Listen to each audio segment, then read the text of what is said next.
Clara Hensley stood on the sagging porch of her Montana ranch, her breath visible in the late winter air of 1887. The sky hung low, a heavy gray that seemed to press down on the land, mirroring the ache in her chest.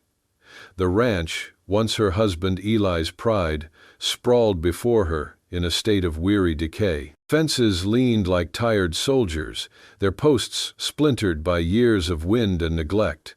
The barn's roof dipped on one side, its shingles curling like pages of a forgotten book. The fields, once green with promise, were now patches of hard, dry earth, dusted with frost that clung stubbornly to the grass. Clara's boots scuffed softly against the warped boards beneath her, the sound swallowed by the vast silence of the frontier. She pulled her shawl tighter, not just against the chill, but against the weight of a loneliness that had settled into her bones. 2 years had passed since Eli's death, a wound that time had not softened. He'd ridden out one crisp morning to mediate a cattle dispute between two ranchers, a task he'd done a dozen times before. But that day, a stray bullet stray, they'd called it, had found his heart. Clara had stood in this same spot when the sheriff brought the news, her hands clutching the railing so tightly the wood had bitten into her palms. She hadn't cried then, nor in the months that followed. Tears felt like surrender, and Clara Hensley was not raised to yield. Her father, a preacher with hands calloused from both scripture and soil, had taught her to face hardship with faith and grit. God's plan is a mystery, he'd say, but it's never without purpose. Yet as Clara gazed at the ranch's decline, she wondered if God had misplaced her page in his book. The animals were few now: a bony cow, a stubborn mule, and a handful of chickens that scratched at the barren yard. Clara fed them daily, her movements mechanical, her mind drifting to the life that once filled this place. She and Eli had dreamed of a legacy, children laughing in the fields, a table heavy with harvest, a home that echoed with love. But the miscarriage 3 years ago had stolen that dream, and Eli's death had buried it. The ranch was all she had left, a tether to those promises, and she'd poured every ounce of herself into keeping it alive. She mended fences with wire that cut her hands, hauled water from the creek until her shoulders burned, and cooked sparse meals of beans and cornbread, eaten alone at a table built for two. At night, she knelt by her bed, praying for strength, but the words felt hollow, like whispers lost in the wind. The town of Bitterroot, 5 miles down a dusty road, offered little solace. The folks there respected Clara, her quiet resolve, her refusal to beg for help, but they kept their distance. Too proud, they whispered behind gloved hands at the general store. Strong as iron, but brittle as glass. Offers of aid came occasionally: a neighbor's son to fix a gate, a widow's basket of apples. But Clara declined with a polite smile. She'd been raised to stand on her own, to trust in God and her own 2 hands. Yet the weight of that independence was crushing her. The bank's letters, arriving with cruel regularity, were a noose tightening around her neck. The latest, delivered yesterday, gave her 3 months to pay the overdue mortgage or lose the ranch. She'd sold what she could: Eli's saddle, her mother's silver locket, a Colt she'd raised from birth, but it wasn't enough. The numbers in the ledger mocked her, a cold arithmetic that no amount of prayer could balance. That evening, Clara sat by the fireplace, the only source of warmth in the drafty house. The flames flickered, casting shadows that danced across the bare walls. She held her hands in her lap, fingers tracing the calluses earned from endless labor. The silence was oppressive, broken only by the crackle of burning wood and the distant howl of a coyote. Her Bible lay open on the table, its pages worn from years of seeking comfort, but tonight she couldn't bring herself to read. Instead, her eyes fell on a crumpled newspaper left by a passing trader weeks ago.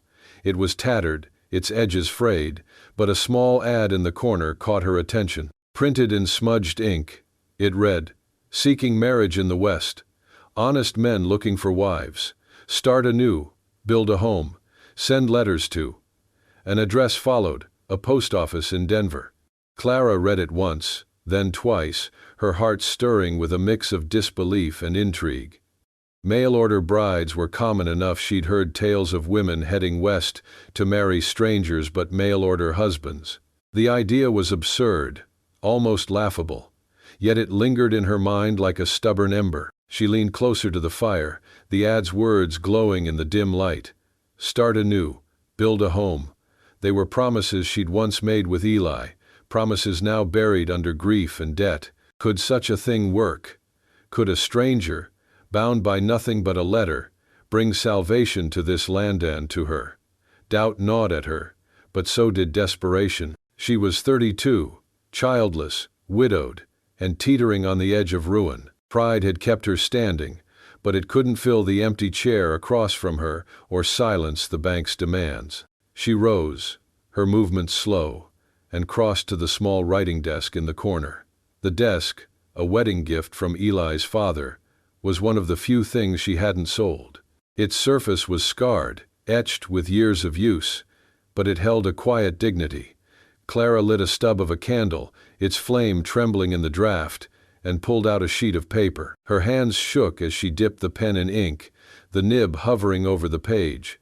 What could she say to a man she'd never met, a man who might never exist? She closed her eyes, her lips moving in a silent prayer for guidance. Lord, she whispered, if this is folly, forgive me, but if it's your will, give me the words. The pen touched the paper, and she wrote slowly, each word chosen with care. My name is Clara Hensley, she began. I am a widow, keeping a ranch in Montana. This is a hard place, dry and far from any city. I have a cow, a mule, some chickens, and a roof that leaks when it rains. I work from dawn to dusk and sleep tired every night. I need no prince, no hero, just a man who works hard, prays true, and can bear the silence of this land. I offer a home, not wealth, and a heart that's known loss, but still believes in tomorrow. If you are honest and kind, I will welcome you here. She paused, rereading the words. They were plain, unadorned, but they were her truth. No promises of love or beauty, just the raw honesty of a woman who had nothing left to hide. Clara folded the letter, her fingers trembling as she sealed it in an envelope. The act felt reckless, like tossing a stone into a dark well and waiting for a sound. She tucked the letter under her Bible, as if its weight could anchor her resolve. Sleep eluded her that night. She lay under a patched quilt, staring at the ceiling, her mind racing with possibilities and fears. What if no one answered? What if the letter was lost, or worse, mocked? What if a man did come, only to find her ranch and her wanting? Yet, beneath the doubt, a flicker of hope burned, fragile but stubborn. It was the same hope that had carried her through Eli's death, through the miscarriage, through the endless days of toil. It was faith not just in God, but in the possibility of a new beginning. The next morning, Clara rose before dawn, the air sharp with frost. She dressed in her work apron, its pockets heavy with nails and twine, and tended to the animals. The cow lowed softly as she filled its trough. The mule snorted at her approach, and the chickens clucked in their coop. Routine grounded her, but her thoughts kept drifting to the letter. By mid-morning, she hitched the mule to the wagon and drove to Bitterroot, the envelope tucked inside her coat. The town was quiet, its streets rutted from recent snows. She avoided the general store, where gossip flowed as freely as coffee, and headed straight for the post office. The mailbox stood outside, its red paint chipped but sturdy. Clara hesitated, her hand hovering over the slot. Lord, let this be right, she murmured, then dropped the letter in. The soft thud echoed in her ears, a sound both final and full of promise. As she turned back to the wagon, the wind picked up, carrying the scent of pine and earth. Clara looked toward the horizon, where the mountains stood like silent sentinels. The ranch awaited her, broken but hers, a testament to her refusal to break. She climbed into the wagon, her back straight, her heart a tangle of fear and faith. The letter was gone, carried into the unknown, and with it, a piece of her soul. She didn't know if it would bring salvation or sorrow, but for the first time in years, she felt the stir of something alive within her, a hope that refused to be buried, a prayer that whispered of tomorrow. The early spring sun hung low over Bitterroot, Montana, casting long shadows across the rutted platform of the train station. Clara Hensley stood rigid, her hands clasped tightly in front of her faded calico dress, its hem frayed from years of work. The air carried a sharp chill, though the snow had melted into muddy patches that clung to her boots. Her heart thudded, a rhythm of hope and dread, as she waited for the train from Denver. Weeks had passed since she'd mailed her letter, a plea for a partner to share the burden of her failing ranch. She'd told herself not to hope, to expect nothing but silence or rejection. Yet, a response had come, a single page in a worn envelope, its ink bold and unadorned. "I'm Amos Walker," it read. "I've known war and loss. I'll bring my hands and my truth. If that's enough, I'll be on the train by month's end." Now, the moment of truth loomed, and Clara felt exposed, as if the town's eyes were boring into her back. The station was quiet, save for the creak of a loose board and the distant bark of a dog. A few townsfolk lingered nearby, a store clerk sweeping the boardwalk, a pair of women whispering behind gloved hands, but Clara kept her gaze fixed on the horizon. The train's whistle pierced the air, a low wail that sent a shiver down her spine. Steam billowed as the locomotive rolled in, its wheels screeching against the rails. Clara smoothed her dress, a nervous gesture, and adjusted the blue ribbon tying back her chestnut hair. She was 32, plain by her own reckoning, with hands rough from labor and eyes that carried too much sorrow. What would this stranger make of her? Would he see a woman worth crossing a country for?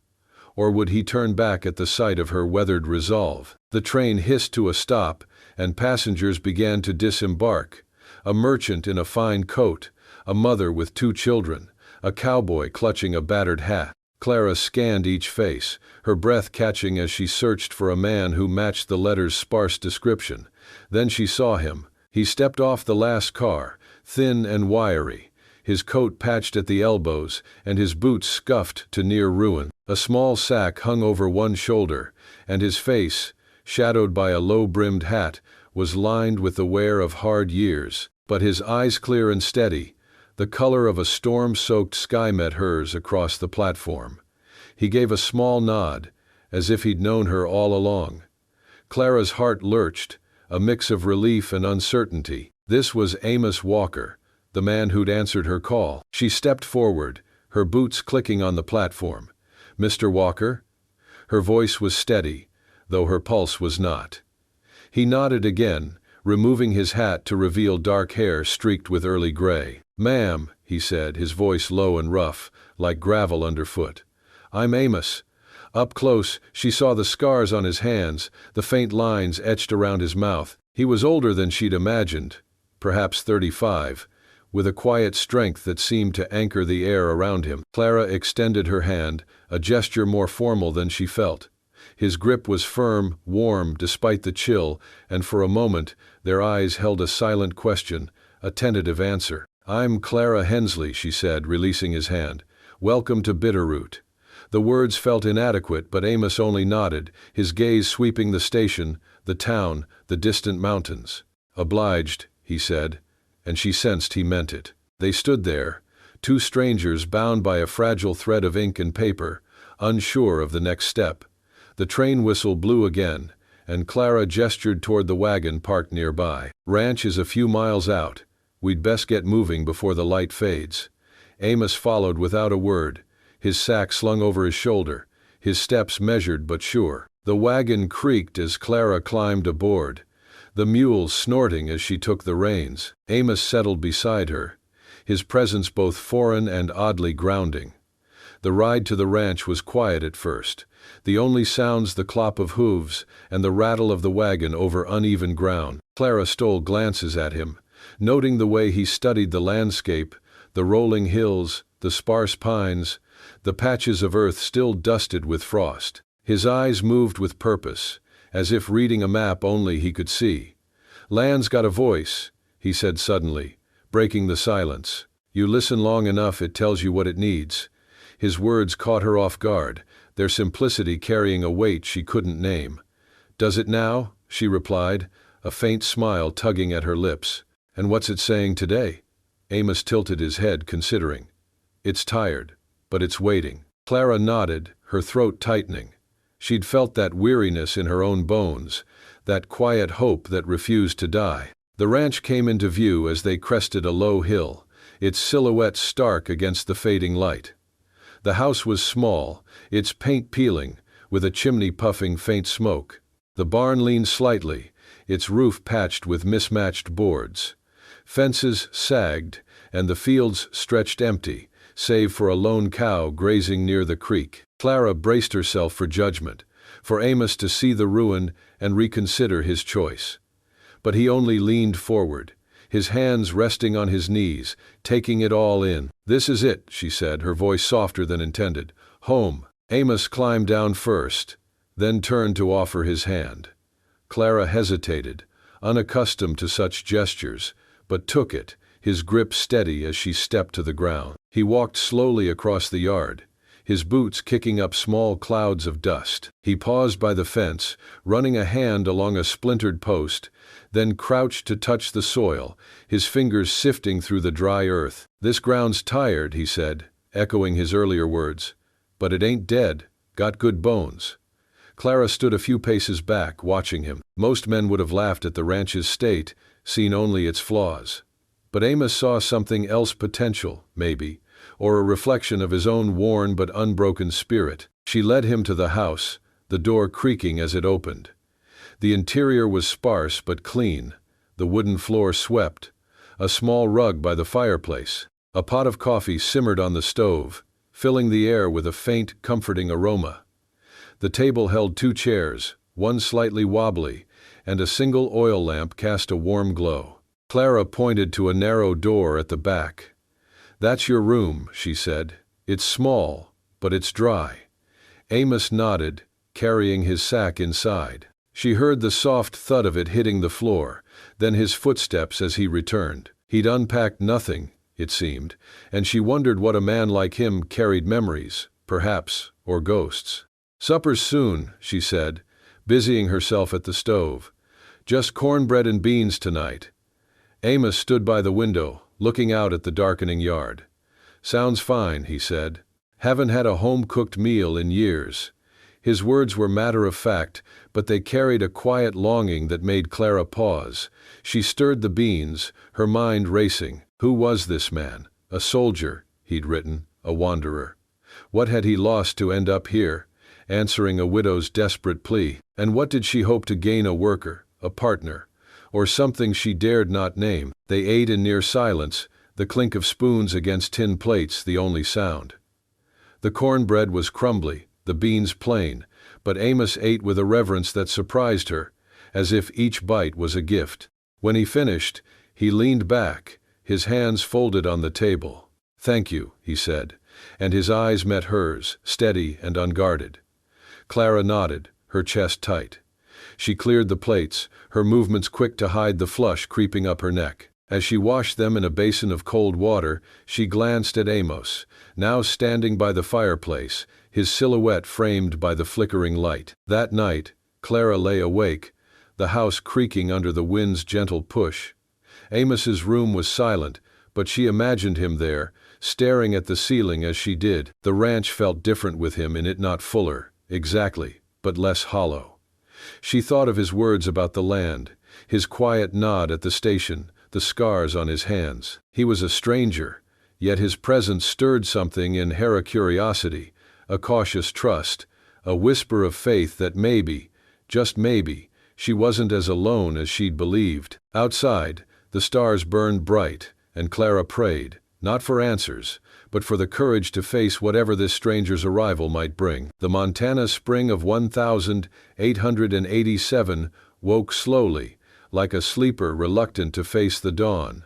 Pale green shoots pushed through the frost-kissed soil, and the air carried the faint sweetness of budding sage. At Clara Hensley's ranch, the days began before the sun, with the soft cluck of chickens and the creak of the barn door. Amos Walker, the stranger who'd arrived just days ago in a threadbare coat, was already proving his worth. Clara watched him from the kitchen window, her hands wrist-deep in dough, as he moved across the yard with a ladder balanced on his shoulder. His steps were deliberate, his frame lean but steady, and the scars on his hands caught the morning light as he climbed to the barn roof. The roof, a patchwork of warped shingles, had leaked through every rain, mocking Clara's efforts to keep the hay dry. Now, Amos was there, hammer in hand, driving nails with a rhythm as steady as a heartbeat. Clara kneaded the dough harder, her thoughts tangled.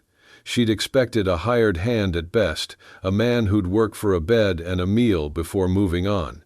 But Amos was different. He rose at dawn without prompting, his boots already laced when she lit the stove. He worked without complaint, his silence broken only by the occasional hum of a hymnal, mournful tunes she recognized from her father's church. Rock of Ages, she'd caught yesterday, his voice low and rough, as if the words were drawn from a well long dry. It stirred something in her, a warmth she hadn't felt since Eli's laughter filled the house. But with that warmth came a shadow grief for her late husband, guilt for noticing another man's quiet strength.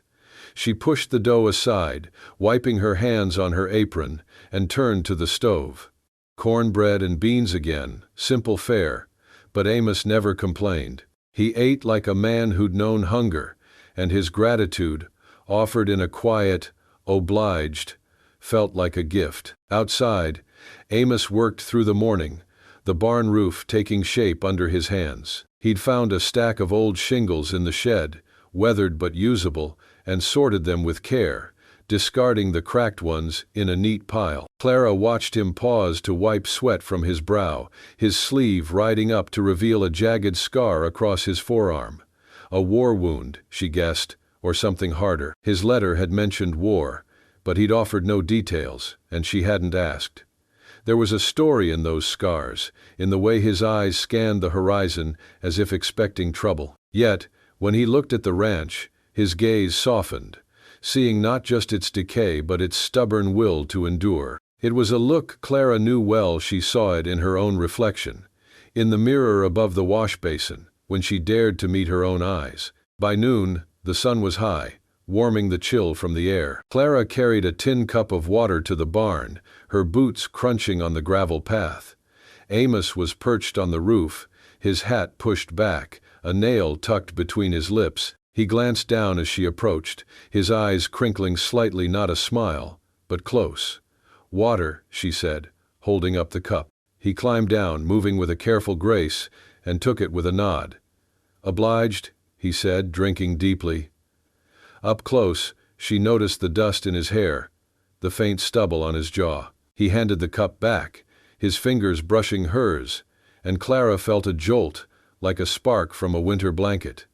She stepped back, clutching the cup, her face warm despite the breeze. "Roof's coming along," she said, nodding toward the barn. "You work fast." Amos followed her gaze, his hands resting on his hips. "Ain't about speed," he said. "It's about doing it right. This barn's got years left if you treat it kind." His words were plain, but they carried a reverence for the land, for the act of building something lasting. Clara nodded, her throat tight. Eli had loved this barn, had spent evenings tinkering in its shadows. She could almost see him there, his laugh echoing, but the image faded, replaced by Amos's quiet presence. "Supper's at dusk," she said, turning back to the house. "Don't wear yourself out." Amos tipped his hat, a small gesture, and climbed back to the roof, the hammer resuming its steady beat. The days settled into a rhythm, each one a step toward reclaiming the ranch. Amos mended fences, replacing rotted posts with cedar he'd salvaged from a fallen tree. He oiled the gate's hinges, silencing its groan, and cleared weeds from the garden bed, his hands gentle with the soil. Clara matched his pace, feeding the animals, scrubbing floors, and baking cornbread that filled the house with warmth. They ate together, their meals quiet but less strained, each shared glance a brick in a fragile bridge. Amos spoke little, but when he did, his words carried weight. "Mule's got a good spirit," he'd said one evening, nodding toward the animal. "Just needs a firm hand and a kind word." Clara smiled, wondering if he knew how much those words mirrored her own heart. But the world beyond the ranch was not so kind. On Saturday, Clara hitched the mule to the wagon for a trip to Bitterroot's general store. Amos joined her, his coat patched but clean, his hat pulled low. The town buzzed with its usual rhythm carts, rattling, children darting through alleys, women bartering over bolts of cloth. At the store, Clara handed her list to the clerk, a wiry man named Mr. www.com. Tate, while Amos carried sacks of flour to the wagon. The air was thick with the scent of coffee and leather, but a shadow fell across the moment when Silas Vaughn stepped through the door. A wealthy rancher with a fine vest and boots polished to a gleam, Silas had long coveted Clara's land, offering to buy it after Eli's death. She'd refused, and his smile had soured to scorn. "Well now," Silas drawled, his voice dripping with mockery. "Didn't know you'd taken to hiring beggars, Clara." He eyed Amos, who stood by the wagon, his hands steady on a sack. "This one looks like he crawled out of a ditch." The store fell quiet, eyes turning to the scene. Clara's spine stiffened, her hands clenching the counter. "Mind your tongue, Silas," she said, her voice low but sharp. "He's worth 10 of you." Silas chuckled, undeterred. "Charity's a fine thing, but it won't save that ranch." Amos set the sack down, his movements slow, and stepped forward. His eyes met Silas's, calm but unyielding. "I ain't a beggar," he said, his voice steady. "I'm here to work. You got no call to speak to her like that." The air crackled with tension, the clerk frozen behind the counter. Silas's smile faltered, but he tipped his hat with a mocking flourish. "We'll see how long you last, stranger," he said, striding out. Clara exhaled, her hands trembling as she paid for the supplies. Outside, Amos loaded the last sack, his face unreadable. "You didn't have to do that," she said as they climbed into the wagon. Amos adjusted his hat, his gaze on the road. "Yes, I did," he said. "A man don't stand by and let a woman be shamed." Clara looked away, her chest tight with gratitude and something deeper, something she wasn't ready to name. Back at the ranch, the evening was soft, the sky streaked with pink and gold. Clara cooked beans and cornbread, the kitchen warm with the scent of baking. Amos ate with his usual reverence, but she noticed a new tension in his shoulders, a shadow in his eyes. After supper, she found him by the barn, kneeling in the dirt, his hands clasped. "Praying?" she asked, her voice soft. Amos rose, brushing dust from his knees. "For the land," he said, "and for you." The words hit her like a stone, stirring a warmth she'd thought long buried. "You don't need to pray for me," she said, but her voice cracked. Amos looked at her, his eyes steady. "I do," he said. "You're carrying more than most." Clara turned away, her throat burning. Eli's memory lingered his smile, his calloused hands, but Amos's presence was carving a new space, one she hadn't expected. As she walked back to the house, the stars emerged, bright against the Montana sky. She paused, her hand on the door, and whispered a prayer of her own, not for salvation, but for the strength to trust the man who was slowly rebuilding her world. One nail, one hymn, one quiet act at a time. Late spring draped the Montana frontier in a tender green, as if the land itself were exhaling after a long, bitter winter. By May 1887, Clara Hensley's ranch was stirring with life. Wildflowers, purple lupine and yellow mustard, dotted the hills, and the creek ran swift with snowmelt, its murmur a constant companion. The ranch, though still worn, bore signs of renewal. The barn roof no longer leaked, the fences stood straighter, and the mule moved with a new vigor, as if sensing a shift in the air. Clara felt it too, a cautious hope that bloomed alongside the season, rooted in the quiet presence of Amos Walker. The stranger who'd arrived in rags was no longer just a hired hand, he was becoming a partner, his steady hands and soft hymns weaving a thread of trust through her days. This morning, Clara knelt in the garden bed, the soil cool and crumbly beneath her fingers. The plot, once choked with weeds, had been cleared by Amos over the past weeks, its earth turned and smoothed into neat rows. Today, they would plant beans, potatoes, Small acts of faith in a future neither could fully see. Clara wore her work apron, its pockets heavy with seed packets, and her hair was tied back with the blue ribbon she'd begun wearing more often. The ribbon felt like a quiet rebellion against the grief that had dulled her days. A nod to the woman she'd been before loss carved its mark. She glanced up as Amos approached, a hoe slung over his shoulder, his coat discarded in the warming air. His sleeves were rolled to the elbows, revealing the scars that told stories he hadn't shared. "Ready?" she asked, her voice lighter than she'd expected. Amos nodded, crouching beside her. "Ground's good," he said, sifting a handful of soil. "Moist, but not heavy. It'll hold these seeds right." His voice was low, steady, and Clara found comfort in its cadence, like the rhythm of a familiar prayer. They worked side by side, their movements synchronized without effort. Clara dug small holes with a trowel, each one precise, while Amos followed, dropping seeds with a care that surprised her. His hands, rough and scarred, handled the tiny grains as if they were treasures, pressing them into the earth with a gentle pat. Once, their fingers brushed as she passed him a packet, and Clara felt a warmth spread through her, quick and unbidden.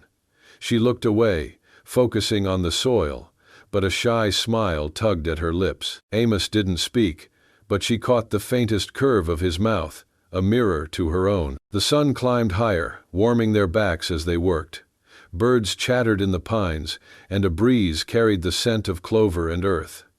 Clara paused to wipe her brow, her eyes lingering on Amos. He was humming again, Amazing Grace, the notes soft and worn, like a blanket smoothed by years of use. "You always hum when you work," she said, her tone curious rather than teasing. Amos paused, the hoe still in his hand. "Keeps me steady," he said, his eyes on the row he was shaping. "Learned it in the war. Songs keep the dark at bay." Clara nodded, her heart tightening. She wanted to ask more about the war, the dark he spoke of, but the moment felt fragile, like a deer poised to flee. "Instead," she said, "it's nice, makes the work feel holy, somehow." Amos looked at her then, his storm-gray eyes softening.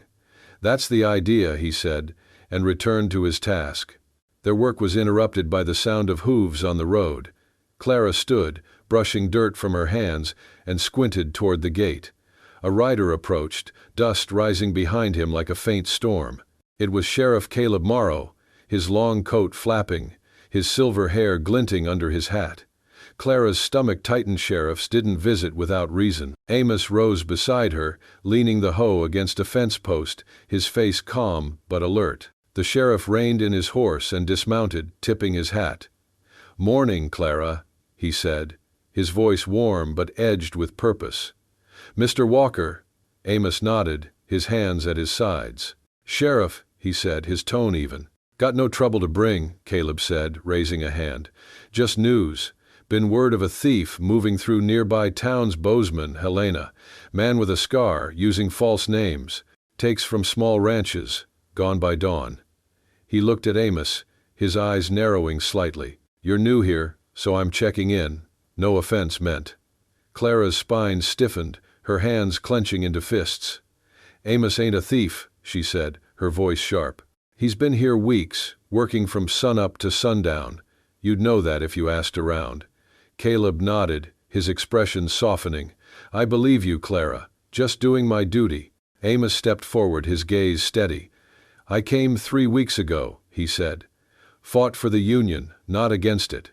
Been on this ranch since I stepped off the train. You're welcome to ask Mr. Tate at the store, or the feed man. They've seen me." His voice was calm, but there was steel beneath it, a quiet dignity that made Clara's chest swell. Caleb studied him for a moment, then nodded. "Fair enough. If you hear anything, let me know." He tipped his hat again and rode off, the dust settling in his wake. Clara exhaled, her hands unclenching. "He had no right," she said, turning to Amos. "You don't need to prove yourself to him." Amos picked up the hoe, his movements unhurried. "He's just protecting what's his," he said. "Can't fault a man for that." But his eyes held a flicker of something hurt, perhaps, or the weight of being seen as a stranger. Clara wanted to say more, to ease that shadow, but she only nodded and returned to the garden, the seeds feeling heavier in her hand. That evening, they sat at the kitchen table, the air warm with the scent of cornbread and coffee. The meal was simple, but Clara had added a jar of apple preserves, a small gesture of care. Amos ate slowly, his gratitude in the way he savored each bite. "Town's starting to notice you," she said, breaking the silence. "Mrs. Larson at church sent a sack of flour yesterday. Said she heard you fixed the barn." Amos raised an eyebrow, a rare hint of surprise. "Didn't know I was news," he said. Clara smiled, stirring her coffee. "You are to them. A man shows up in rags and works like you do. People talk." The conversation turned to the ranch, to the seeds they'd planted, to the hope of a harvest. Clara found herself talking more than usual, her words spilling out like water from a long-sealed well. She spoke of Elinot, his death, but his life, the way he'd whistle while mending fences, the way he'd dreamed of an orchard by the creek. It was the first time she'd shared him with anyone, and the act felt like loosening a knot in her chest. Amos listened, his eyes on her, his hands still on the table. When she paused, her voice catching, he leaned forward slightly. "You didn't fail him," he said, his voice low. "You're still fighting for what he loved. That's more than most would do." Clara's eyes burned, and she looked down, blinking hard. "I don't know if I'm fighting or just holding on," she said. Amos was quiet for a moment, then said, "Holding on's a kind of fighting. Takes more courage than most battles I've seen." The words sank into her, heavy and true, and for the first time in years she felt seen not as the widow, the proud rancher, but as Clara, a woman carrying a load too big for one soul. She nodded, unable to speak, and cleared the plates, her hands trembling. That night, as the stars glittered over the ranch, Clara stood on the porch, the air cool against her skin. The garden lay quiet, its rows a testament to the day's work, to the trust growing between her and Amos. She thought of his defense against the sheriff, his quiet assurance at the table, the hymns that carried his pain and his faith. Grief for Eli lingered, but it was softer now, sharing space with something new, a belief in Amos, in the seeds they'd planted, in the possibility of a future. She whispered a prayer, not for salvation, but for the grace to let trust take root, as fragile and stubborn as the sprouts breaking through the Montana earth. Early summer 1887 wrapped Clara Hensley's Montana ranch in a gentle warmth, the kind that softened the edges of a world long hardened by winter. The fields, once barren, now shimmered with patches of green wild grasses and the first sprouts of the garden Clara and Amos Walker had planted together. The barn stood proud, its roof sealed tight, and the fences no longer sagged, thanks to Amos's tireless hand. The air hummed with life, bees danced among clover, and the creek's song was a steady pulse through the days. Clara felt a shift within her, a quiet thawing of the grief that had clung to her since Eli's death. Amos, the drifter who'd arrived in rags, was no longer a stranger, but a presence as vital as the sun, his steady work and soft hymns stitching hope into her heart. Yet, as the days grew longer, so did the shadows of their pasts, waiting to be faced. The morning began clear, the sky a deep blue that stretched endless over the mountains. Clara was in the kitchen, rolling out biscuit dough, when she noticed the horizon darkening, a bruise of clouds rolling in from the west. The air grew heavy, thick with the promise of rain, and a restless wind tugged at the curtains. Amos was outside, feeding the cow and mule, his hat pulled low against the rising gusts. Clara stepped onto the porch, her apron dusted with flour, and called to him. "Storm's coming," she said, shielding her eyes. Amos glanced at the sky, his face calm but alert. "Best get the animals in," he said, already moving toward the barn. Clara nodded, hurrying to secure the chicken coop, her hands quick as the wind snapped at her skirt. The storm hit fast, a fury of thunder and rain that shook the ranch like a living thing. Lightning cracked, illuminating the yard in stark flashes, and the rain fell in sheets, drumming against the house. Clara raced to close the windows, water pooling on the sills, while Amos herded the animals into the barn, his coat soaked through. She lit the oil lamp, its glow a small defiance against the dark, and dragged blankets to the fireplace, where a fire crackled weakly. Amos burst through the door, dripping and breathless, his hair plastered to his forehead. "All safe," he said, shaking water from his hat. Clara handed him a towel, her fingers brushing his, and their eyes met a shared relief, a silent acknowledgement of their teamwork. "Roof's holding," she said, nodding toward the ceiling. Amos gave a small smile. "Told you it would." They sat by the fire, the storm raging outside, its roar a counterpoint to the quiet within. Clara poured coffee, the mug steaming in their hands, and they listened to the thunder, each roll a reminder of the world's power. The house stood firm, its walls unyielding, a testament to Amos's repairs and Clara's care. She felt a swell of gratitude, not just for the ranch's strength but for the man beside her, his presence a shield against the chaos. "I used to hate storms," she said, her voice soft. "They made me feel small, like the land could swallow me whole." Amos sipped his coffee, his eyes on the flames. "They're just God's way of cleaning house," he said. "Washes away what's loose, leaves what's strong." His words hung in the air, and Clara sensed an opening, a chance to reach deeper. The storm's intimacy, the fire's warmth, the rain's curtain loosened something in her. "You talk like a man who's seen plenty of storms," she said, her tone gentle. Amos set his mug down, his hands resting on his knees. For a moment, she thought he'd retreat, as he often did when questions veered too close. But he looked at her, his storm-gray eyes raw, and began to speak. "I was married once," he said, his voice low. "Mary. We were young, barely 20. I went to war Gettysburg, Shiloh. Came back with scars and a head full of ghosts. She got sick while I was gone. Fever took her before I could get home." Clara's breath caught, her hands tightening around her mug. She saw the pain in his face, the guilt etched in the lines around his mouth. "I wasn't there," he continued. "Couldn't save her. Carried that weight across half the country, trying to outrun it. Never could." He looked at the fire, his voice steady but heavy. "Thought I'd lost my chance at a home, then your letter came."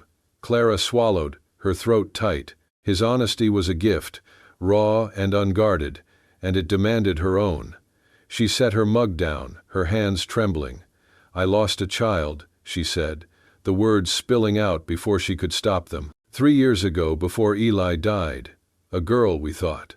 Never got to hold her." The confession hung between them, fragile as a spider's web. Clara had never spoken of the miscarriage, not to the townsfolk, not even to her mother's memory. The loss had been a silent wound, festering beneath her strength. Amos looked at her, his eyes soft but unflinching. "That's a hard road," he said. "Harder than most." He didn't offer platitudes, didn't look away, and Clara felt a tear slip down her cheek, hot against her skin. She wiped it away, embarrassed, but Amos reached out, his hand hovering near hers, not touching but close. "You're still here," he said. "That's more than surviving. That's grace." The storm began to ease, the thunder fading to a distant rumble, but the intimacy lingered. Clara felt lighter, as if sharing her loss had carved out space for something new. She looked at Amos, his face softened by the firelight, and saw a man who'd carried his own shadows but chose to build rather than break.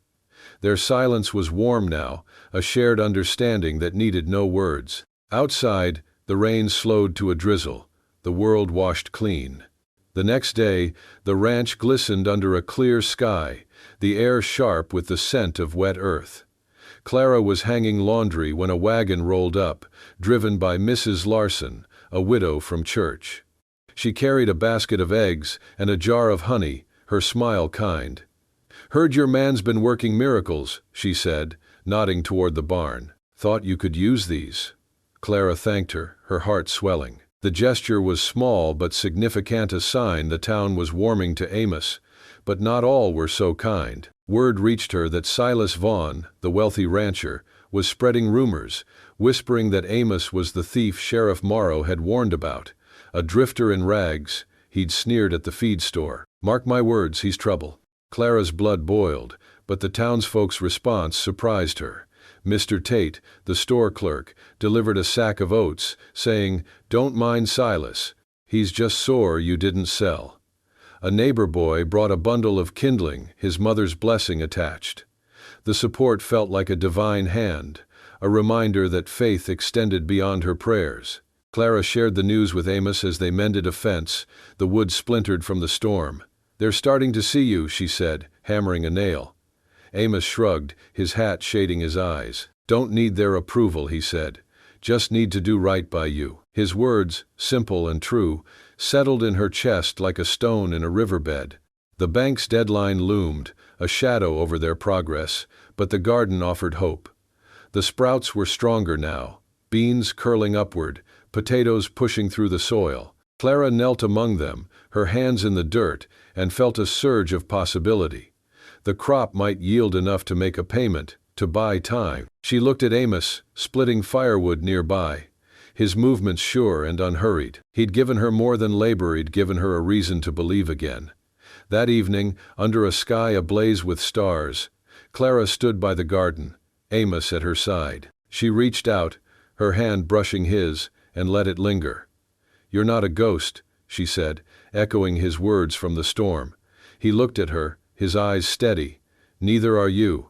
The moment was a vow, unspoken but binding, a step toward a future neither had dared to name. Clara's grief for Eli, for her lost child, was still there, but it was softer now, sharing space with a growing trust in Amos. The ranch, battered but standing, mirrored their heart-scarred, but healing. As they walked back to the house, the stars burned bright, and Clara whispered a prayer of thanks, not for the storm's end, but for the man who'd faced it with her, his hands and heart building a home from the ashes of their pasts. Midsummer 1887 bathed Clara Hensley's Montana ranch in golden light, transforming the once weary land into a tapestry of life. The fields, barren just months ago, now rippled with wild grasses and the orderly rows of a thriving garden. Beans climbed sturdy vines, potatoes swelled beneath the soil, and carrots peeked orange through the earth. The barn stood tall, its roof a patchwork of Amos Walker's careful repairs, and the fences gleamed with fresh-cut cedar, straight as a preacher's spine. The creek sang louder, fed by summer rains, and the air buzzed with bees and the sweet scent of clover. Clara felt the ranch's pulse in her own veins, a rhythm of renewal that mirrored the quiet joy growing in her heart. Amos, the drifter who'd arrived in rags, had become her anchor, his steady hands and gentle presence turning a house of grief into a home of possibility. Clara stood in the garden, a basket on her hip, picking beans under the morning sun. Her calico dress, patched but clean, swayed as she moved, and the blue ribbon in her hair caught the breeze, a bright thread against the chestnut strands. She hummed a hymn, "Come Thou Fount," the notes soft but sure, a habit she'd picked up from Amos. He was nearby, splitting firewood with an axe, his sleeves rolled to the elbows, scars glinting in the light. His movements were unhurried, each swing precise, the wood cracking with a satisfying snap. Clara watched him for a moment, her hands stilling on a vine. The man who'd stepped off the train with nothing but a worn sack had changed everything, not just the ranch, but her. The loneliness that once clawed at her nights was fading, replaced by a warmth she hadn't dared to hope for. "Garden's looking fine," Amos called, resting the axe on a stump. He wiped his brow, his storm-gray eyes crinkling with a rare smile. Clara straightened, brushing dirt from her hands. "Ought to, with all the work we've put in," she said, her tone light but proud.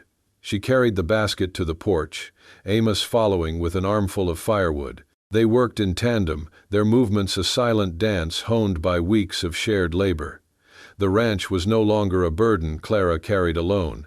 It was theirs, a shared dream taking root in the Montana soil. She set the basket down and poured 2 cups of water from a pitcher, handing one to Amos. Their fingers brushed, and she let the touch linger, her heart skipping like a stone on the creek. The days were full, each one a stitch in the fabric of their life. Clara tended the animals, her hands gentle with the cow and firm with the mule, while Amos repaired the kitchen roof, replacing shingles with a focus that bordered on reverence. The house, once drafty and dim, glowed with care-clean windows, a swept floor, a table set for two. Clara baked bread, the scent filling the air, and Amos carved a new shelf for her jars of preserves, his knife steady as he etched a simple flower into the wood. "For you," he said, setting it in place. And Clara's cheeks warmed, her fingers tracing the carving. These small axe bread, a shelf, a shared cup, were building something stronger than the ranch's fences, something Clara felt but wasn't ready to name. One afternoon, they rode into Bitterroot for supplies, the wagon creaking under sacks of feed and a crate of nails. The town was alive with summer's bustle carts rattling, children chasing a stray dog, women bartering at the market. Clara wore her best dress, a faded green with tiny white flowers, and Amos had cleaned his coat, though its patches still drew stares. At the general store, Mr. Tate greeted them with a nod, slipping an extra spool of thread into Clara's order. "For the good work you're doing," he said, glancing at Amos. Clara smiled, her heart lifting. The townsfolk were warming to them, their whispers of widow and drifter softening into nods of respect. A neighbor, Mrs. Larson, stopped them outside, pressing a loaf of rye bread into Clara's hands. "Your ranch is a sight," she said. "Makes us all believe again." But not everyone shared the sentiment. As Clara and Amos loaded the wagon, Silas Vaughn appeared, his fine vest gleaming, his boots kicking up dust. His smile was sharp, a blade wrapped in charm. "Well, Clara," he drawled, leaning against a post, "heard your crops are coming in. Shame to waste all that on a place the bank's bound to take." Clara's jaw tightened, her hands gripping a sack. "The ranch is mine, Silas," she said, her voice cold. "And it's staying that way." Silas's eyes flicked to Amos, who was tying down the crate, his movements calm but deliberate. "You think this vagabond's your savior," Silas said, his tone mocking. "I'll buy the land today, save you the trouble." Amos stepped forward, his hands loose at his sides, his gaze steady. "This land's hers," he said, his voice low but firm. "And I'm hers too, you got no claim here." The words hit Clara like a gust of summer wind, bold and true, and she felt a surge of pride. Silas's smile faltered, his eyes narrowing. "We'll see," he said, tipping his hat with a sneer before striding off. Clara exhaled, her hands trembling, and turned to Amos. "You meant that?" she asked, her voice soft. Amos met her eyes, his expression unwavering. "Every word," he said. She nodded, her throat tight, and they climbed into the wagon, the town's noise fading as they rode home. Back at the ranch, the evening was soft, the sky a canvas of pink and gold. Clara cooked a simple supper: roasted carrots from the garden, cornbread, a slice of smoked ham from a neighbor's gift. They ate on the porch, the air warm, the crickets a gentle chorus. Amos pulled out a battered fiddle he'd found in the barn, its wood scratched but sound. He tuned it carefully, his fingers coaxing out a slow, sweet melody. Shenandoah, the notes drifting like fireflies. Clara listened, her heart full, the music weaving through the spaces where grief once lived. "Didn't know you played," she said, her voice hushed. Amos lowered the fiddle, his eyes on the horizon. "Learned as a boy," he said. "Stopped for a long time.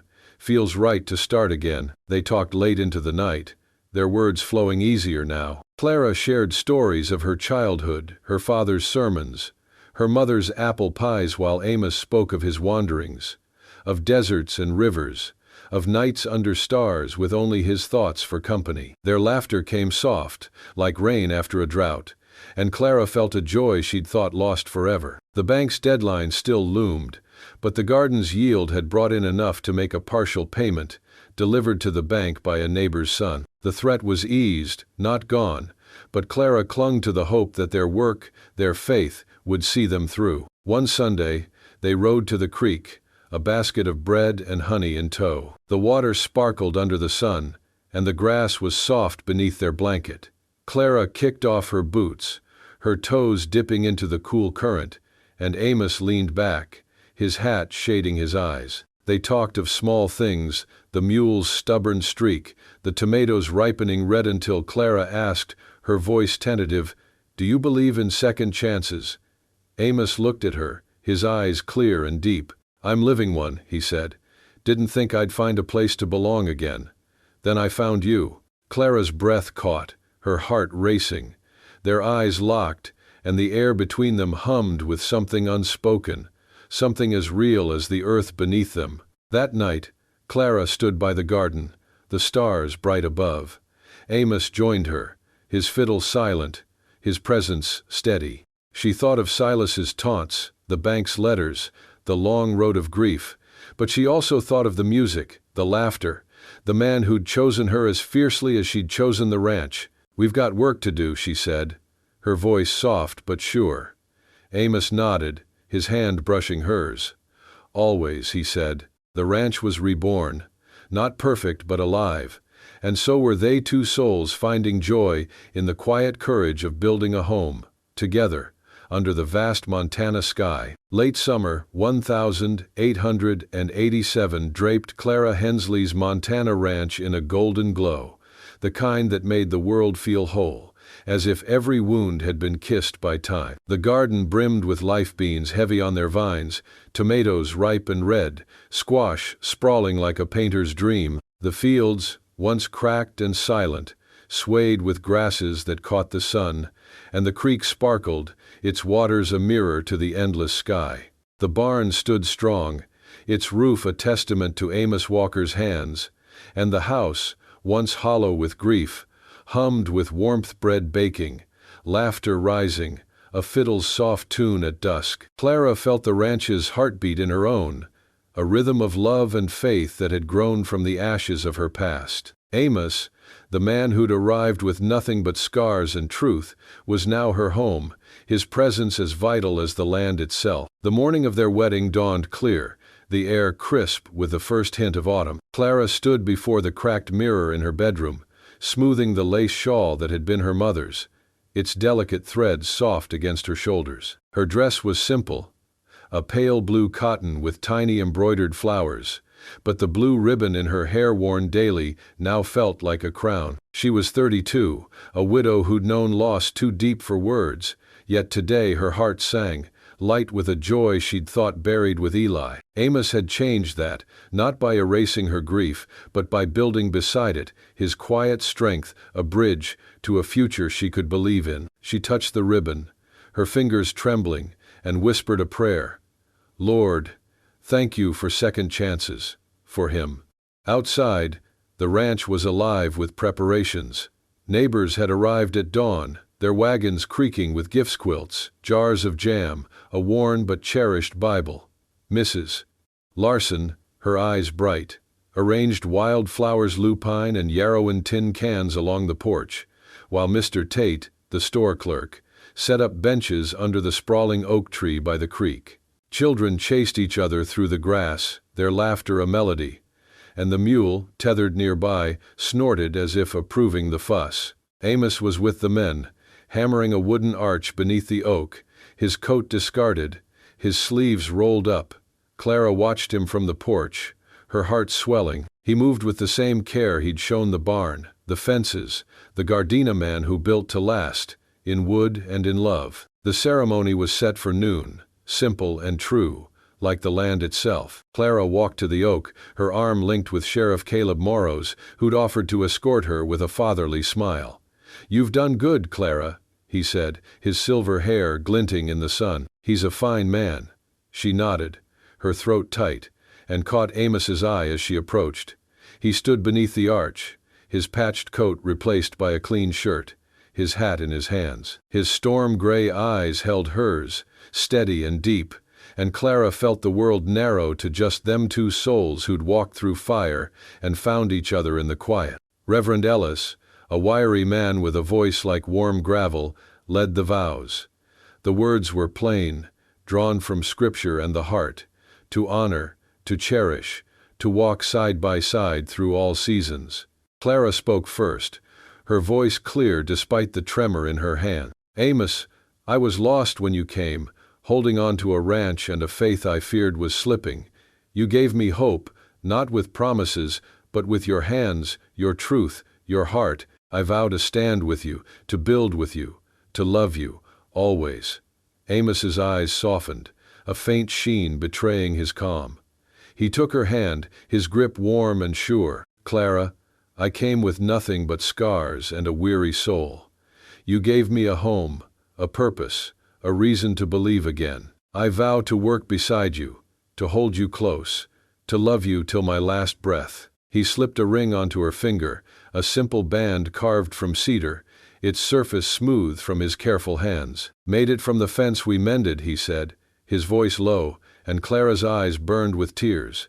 She had no ring to give, but she pressed her mother's shawl pin, a tiny silver flower, into his palm. "For you," she whispered, and he pinned it to his shirt, his smile soft but bright. Reverend Ellis raised his hands, his voice rising. "By the grace of God and the witness of this land, I pronounce you husband and wife."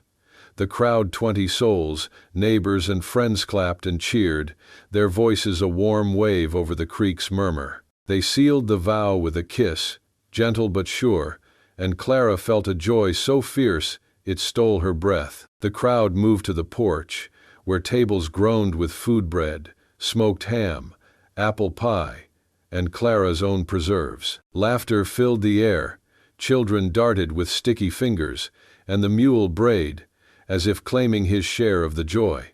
Amos and Clara sat together, their hands brushing, their smiles a shared secret. Mrs. Larson pressed a quilt into their arms, its patches stitched with care. "For your winters," she said, and Clara hugged her, tears spilling. Sheriff Morrow approached, a leather bridle in his hands, its brass polished. "For that mule of yours," he said, nodding to Amos. "You were right about him, Clara, one of the best." As the sun dipped low, casting the ranch in a honeyed glow, Clara and Amos slipped away to the garden. The rows were lush, a testament to their shared labor, and Clara knelt to touch a tomato, its skin warm from the day. "We did this," she said, her voice soft. Amos crouched beside her, his hand resting on the soil. "We did," he said, "and more to come." They stood, and Amos led her to a wooden post at the garden's edge, one he'd planted that morning. Carved into its surface were the words, "Hensley Walker Haven," the letters bold and deep. Clara traced them, her eyes wide. "You didn't ask," she said, a smile breaking through. Amos shrugged, his eyes twinkling. "Just put into wood what's already true." The name was a vow, a claiming of the land and their love. Clara leaned into him, her head against his shoulder, and they stood there, the world quiet save for the crickets and the creek. "I wrote a letter asking for help," she said, her voice barely a whisper. "Never knew God would send me you." Amos turned to her, his hand cupping her face. "And you gave me home," he said, his voice rough with emotion. They kissed again, the stars emerging above, each one a candle in the vast Montana night. The days that followed were a song, slow and rich. Clara began writing letters, not pleas for help, but stories of hope sent to widows in distant towns. "Faith and a good man can turn a broken place whole," she wrote, her pen steady. Amos built a swing under the oak, its ropes sturdy, its seat wide enough for two. "For the children we'll have," he said, his voice shy but certain, and Clara's heart soared at the dream. The ranch thrived, chickens laid daily, the cow gave rich milk, and the garden's yield filled the pantry. Neighbors visited often, their gifts and stories weaving the ranch into the community's heart. One evening, as fireflies blinked in the grass, Clara and Amos sat on the porch, his fiddle singing a slow waltz. She leaned against him, her hand in his, and felt the weight of their journey, grief, doubt, the bank's threats, Silas's scornal fading into the light of what they'd built. "We still have work to do," she said, her voice warm. "Always," Amos replied, his fingers tightening around hers. The ranch, now Hensley Walker Haven, was more than land. It was a creed, a testament to two souls who'd found love in the quiet, stubborn act of building together. The seasons would turn, as they always did, but Clara no longer feared them. Winter might come, with its bite and its silence, But she and Amos would face it, their love a fire that would not dim. Under the stars, with the fiddle's notes rising, Clara whispered a final prayer, not for strength, but for gratitude, for the man beside her, for the home they'd carved from sorrow, for the eternal hope that had woven their hearts into one. As the sun sets over Hensley Walker Haven, Clara and Amos stand hand in hand, the Montana sky ablaze with stars. Their ranch, once a shadow of loss, now thrives a testament to faith, grit, and a love born from quiet courage. Clara's letter, sent in desperation, brought not just a worker but a soulmate, a man whose scars matched her own. Together, they turned barren soil into a garden, a broken house into a home, and two weary hearts into a single, unbreakable creed. Their story whispers a timeless lesson. Love doesn't demand perfection. It grows in the cracks of hardship, blooming where faith and trust are sown. No matter how deep your wounds, there's a second chance waiting if you dare to reach for it. Clara and Amos dared, and their love, like the land, endures, eternal as the mountains. This tale of hope reminds us that life's hardest moments can lead to its sweetest joys. Let it linger in your heart, a spark to believe in love's quiet power. If Clara and Amos's journey touched you, join us at Wild West Love Tales for more stories of hearts rebuilt on the frontier. Subscribe now to keep these tales alive, and drop the number 8 in the comments below, a symbol of eternal love, like the infinite horizon they share. From our porch to yours, thank you for listening. Come back soon.